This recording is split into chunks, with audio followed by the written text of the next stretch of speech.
Flávio Bolsonaro. At about 10 a.m., he gives an interview saying Tereza Cristina agreed to be his running mate. Later that morning, the PP says, "We consulted the states and decided that we are going to remain neutral." Then, thinking about it concretely, you say, well, what's the point of her accepting if the party didn't accept? I was very honored when she accepted the invitation to join us as our vice presidential candidate. And because of internal issues within the Progressistas, we saw this recent statement talking about the neutrality of the Progressistas. Flávio Bolsonaro has no backbone, which increases the perception that he is not serious. He is not serious, and his candidacy is not a serious candidacy. Pedro Figueiredo, live from Brasília. Hours later, candidate Flávio Bolsonaro comes and says, "I heard that the PP remains neutral. I was very happy, but I recognize that Tereza Cristina doesn't have the coalition support to be my running mate, and I'll keep looking. Good afternoon to you." Hi Marcelo, good afternoon to you too, and to everyone watching us. Well, after having stated earlier that Tereza Cristina had agreed to be his running mate but was waiting for the party's decision, the Progressistas quickly released a statement. In this statement, they said that after consulting the state branches, they decided by majority to remain neutral in the electoral process and reiterated their position not to call a national convention. The decision, according to the Progressistas statement, had already been communicated to and accepted by Senator Tereza Cristina.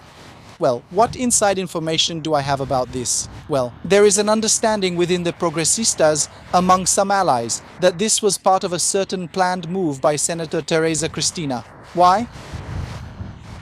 Yeah, because the assessment within the PP never changed. The assessment was that the PL missed the window. However, productive sectors, especially agribusiness, where Senator Tereza Cristina's electoral base is, started to pressure her to speak out in favor and try to convince the party to join Flávio Bolsonaro's campaign. These sectors, like agribusiness for example, which are very connected to Bolsonarism, were concerned about the uncertainty of who would be the vice presidential candidate. And they saw that Tereza Cristina would be the name. The best possible name, right? The sought-after ideal name considered by the PL. And therefore that she could make this gesture, because in this way she would contribute to strengthening a candidacy that pleased this sector. However, this meeting happened the day before yesterday. It was announced by the senator yesterday, and what was agreed upon in the meeting, from what I found out, is that in this first meeting she agreed to move forward and that there would be a second meeting between the two if the PP changed its mind. The bylaws of the Progressistas party requires a minimum of 8 days' notice to call a national convention. And since the party had already indicated that it would remain neutral, there was no need to call a convention. The deadline set by the Electoral Court for party conventions ends on the 5th, which is next Wednesday. 2 days ago there were, well, in this case yesterday, right, there were 7 days left. Today there are 6 days left. So there was no more time to call this convention. Then a lot of people say, but when you want to, you can call the convention. Yes, that's actually what some leaders from the Progressistas told me. Exceptionally, we can try. But the national executive of the PP said, look, the problem is that we're going to create friction and draw backlash, because this could even end up in court. Because changing something that's in the party's bylaws now to favor joining a certain candidacy, this could even end up in court, so we'd be picking a fight and still might not come out on top after picking this fight. And besides, the leadership of the PP believes that Flávio Bolsonaro and the PL missed the timing. All that the PP wanted and that Ciro Nogueira wanted back then was to be Flávio Bolsonaro's running mate. But the PL had a lot of internal disorganization, a lot of campaign disorganization. And then the government itself, and especially President Lula's PT, started to work on the possibility, right, of PP and Union remaining neutral in states where PT has more interest, like states in the Northeast, where PP and Union would be closer to PT. And then, in this sense, Progressistas ended up opting for this neutrality that they considered more convenient. Besides Ciro Nogueira's personal resentment, which he shared with close contacts, Flávio Bolsonaro didn't defend him like Lula did with Jacques Wagner. After the operations that revealed the involvement of both Ciro Nogueira and Jacques Wagner, in the Banco Master case. Flávio Bolsonaro is now therefore still looking for a running mate. And why are we saying it will be a woman? Because the campaign has already said they want a woman. And they want a woman because, according to the polls, Flávio Bolsonaro has a high rejection rate among the female audience. And the assessment is that bringing in a woman as his running mate could improve his approval with this segment. The next alternative is Republicanos. There's the former president of Caixa, right, Daniela Marques, but the party is facing the same difficulty. Many state executive committees are advocating for neutrality because in their states they back President Lula's campaign. Let's see what Flávio Bolsonaro said earlier, before the Progressistas published this statement. Regarding the running mate question, which I think is what everyone is waiting for us to say something about, I feel very honored to be able to count on Tereza Cristina in this journey to rescue our Brazil senator, right, who has become a great friend, an exceptional Minister of Agriculture. From my point of view, the best this country has ever had, and it was during President Bolsonaro's government. Right, and anyway, until the 5th anything can happen, and no matter what happens, I also want to express my thanks here to the Progressistas, to União. The conversations are ongoing. Well, Otávio Guedes, you opened the segment by saying that Flávio Bolsonaro's campaign suffers from what expression? Lack of seriousness, both the campaign and the candidate. So, before you comment, just so we can see, we start the day with him saying that it's Tereza Cristina. 10 o'clock in the morning, let's go, 10 o'clock in the morning. Around 11 o'clock, PP says he consulted the party branches and there wasn't support. By 2 p.m., he says it's really not going to happen, thanks everyone, and he'll keep fighting. So, first of all, here's the thing.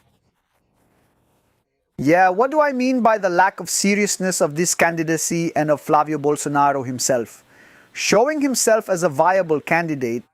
For you to show yourself as a viable candidate, you have to show seriousness. Look, seriously, you can't be asked if there's Vorcaro's money in your father's movie and just laugh it off, liar. And where did you get that from? And hours later say, yeah, I really did take money from Vorcaro. Promise to give an account and promise to show a contract, to show it. That's a lack of seriousness, right? That's not serious. So when he comes, once again, announcing a running mate, 10 o'clock in the morning, by noon, it's not that anymore, right? That's a lack of seriousness. That shows a total lack of credibility, of seriousness. And that's the big mess that is Flávio Bolsonaro's candidacy. Right? He just changed his campaign and marketing team again. Why? How can someone who lacks seriousness show up at a convention wearing sunglasses and doing a little dance? Explain that to me. What's the brilliance of that strategy? And it wasn't going to be by imitating Trump dancing, being something like, hey, look at me, am I similar to him? Really? Maybe, but Trump can be anything except lacking seriousness. Despite his whole demeanor,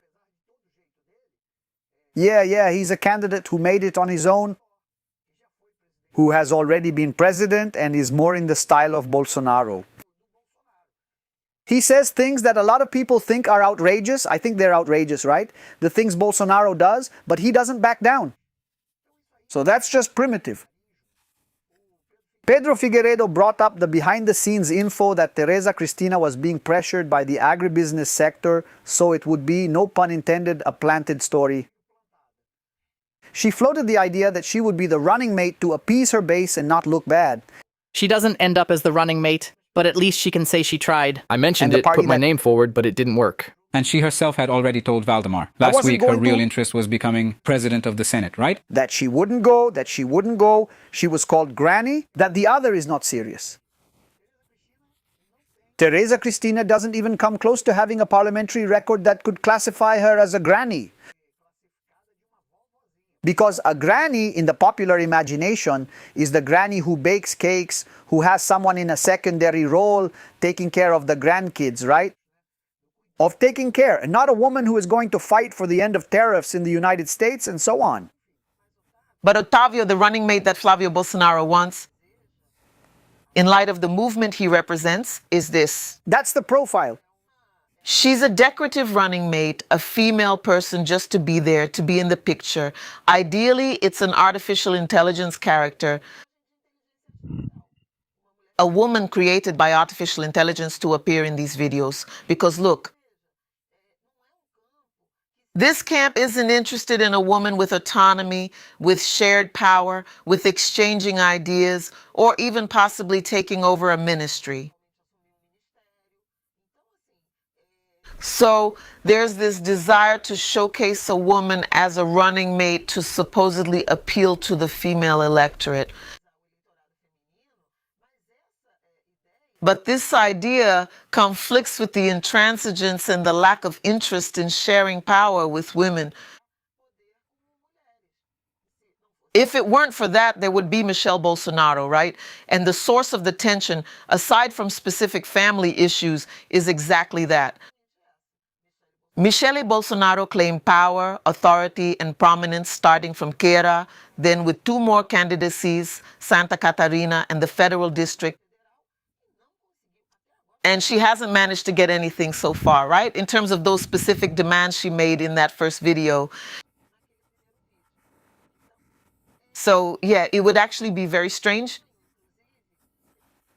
to see Senator Tereza Cristina, in light of what we know about her stance, the way she defends her ideas, about her political leadership. A woman who intends to become president of the Senate. A woman has never That's served the as goal. president of the Senate. To fit into this idea of a token running mate, just to be in a photo and supposedly attract voters who already reject it, because they know that's how things work, right?